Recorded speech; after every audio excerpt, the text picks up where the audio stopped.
So, Ahsoka Tano. Honestly, this show was interesting to say the least. Now, as far as like what the show looks like visually, I think it's fine for Disney Plus standards. As far as the writing, I think also it's relatively fine. There are a few things that bother me about the show so far. I would say the stoic portrayal of Ahsoka is honestly not the greatest for me. Like, I don't really dig it personally.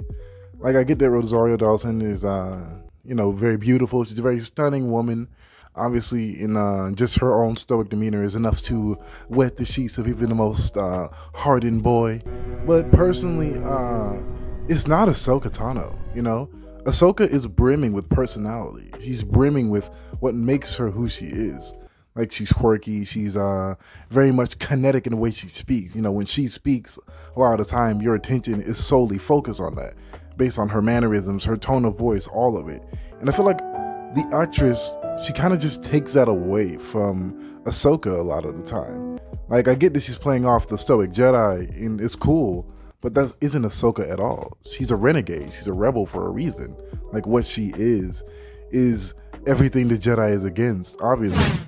At least as far as like what she visibly shows, She shows more compassion than the average Jedi does. Of course, the Jedi does good, but not in the same way that Anakin would.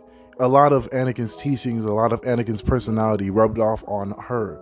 And you could see that. Ahsoka and Anakin, they were alike in so many other ways. The significance of Ahsoka's green lightsaber is a testament to her Force abilities. The green hue of her lightsaber shows that she is very much having a strong level of potential in the Force itself. And obviously, Anakin being the chosen one, though his lightsaber was not green, of course, at the twilight of his, tenure as a Jedi, you still saw what he was. We knew his legend in the Order. We knew of his standing in the Order. We knew what he was and who he was to everyone around who even had a semblance of Force ability in the slightest. And throughout his adventures in the Clone Wars, we see that. We see who he is, who he truly is beneath the veil of destiny. He is a man of two worlds, good and evil, light and darkness. The duality of what Anakin will become is forever enchained in his very being. And Ahsoka has the light side of Anakin, the heart, the spiritual essence and successor of Anakin. I could see in Ahsoka.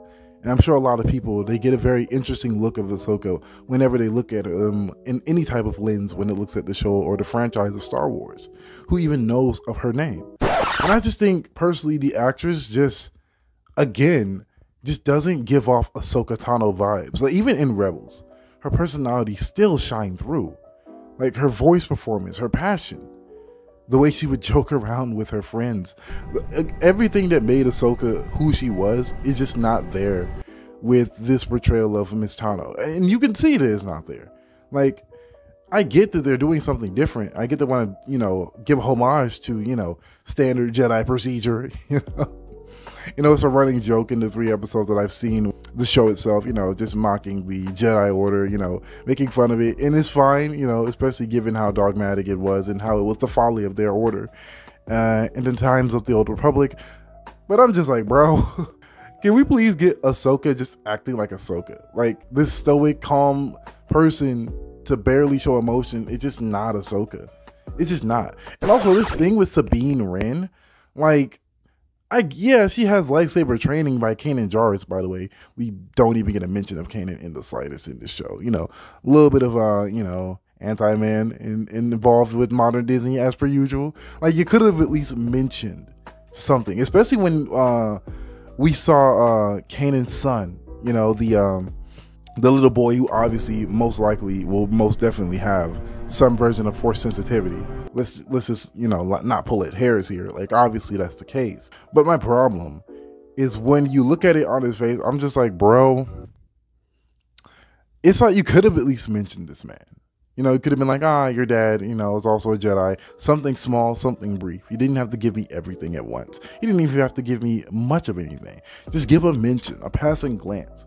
But no reference, no mention, no nothing to the man who touched this woman's heart, so dearly. Not Ahsoka, obviously, but you know who I'm referencing. I forgot her freaking name. Like, bro, that's how much I just don't care about this character. Like, I just don't care. Like, I can remember Kanan's name, Ahsoka's name. I can remember Ezra's name. I can remember so many other names of this character, of these characters, but I just can't remember her name. I think it was like something. I don't know. I'll put it in the freaking screen, obviously. But yeah, I think the show so far is fine if you don't want to think of it as the Ahsoka show. Like if you take away Ahsoka's name, if you take away her likeness, it'll be fine, really. Because like the thing is, right, when it came to like Rebels, and I'll end off the video with this, when it came to Rebels, even though she was older, more mature, you still knew that it was Ahsoka, you know? Like, again, her emotion was like one of the biggest parts of like what made her different from the average Jedi that we've seen, you know, standard, you know, we're used to the hyper stoic versions of Jedi, especially in the Clone Wars era, you know, the very professional, the very humble Jedi, but we're not used to that with Ahsoka. You know, Ahsoka's just brimming with confidence. She's brimming with pride a lot of the time, and that's fine. It's who she is, and we just don't get that with any of this, right? And again, maybe I'm tripping. Maybe I'm doing too much. But I seen the Clone Wars. I love the Clone Wars, and throughout all of it, you know, I recognize Ahsoka's character as something starkly different from the average Jedi caricature, because it feels like that's what it is. She's playing a caricature of a Jedi, when that's just not who she is. She denounces the Jedi ways many times throughout the series and throughout many times of her screen time, especially in the latest season of the Clone Wars. Go back and watch that. It was really great. But even in the latest seasons of the Clone Wars, she renounces the Jedi ways and their way of doing things many different times. And so did Anakin. So for her to act this way, I don't know. It feels like a regression. The same way with Luke, how they did Luke within The Mandalorian and stuff like that. Like, they just kept diminishing these characters. Instead, they just make them super Jedi. When, yes, they are of the Force. The Force is with them. But they are not a Jedi, no longer. They are something more. They are servants of the Force almost. So why would Luke and Ahsoka just give off this vibe? It's so weird. It's such a weird character direction that I just don't like. It shows that Disney doesn't know the heart of what it means to be these characters anymore. Or even what it means to be a Jedi at that point. Like, you know, like it just feels very much corporate.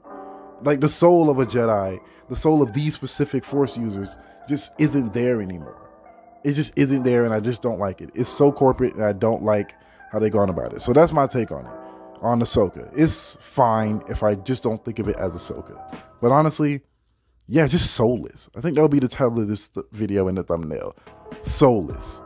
But that's just me. Let me know yours in the comments below. Like, comment, share, subscribe, do all the good stuff, and I'll see y'all in the next video. Peace.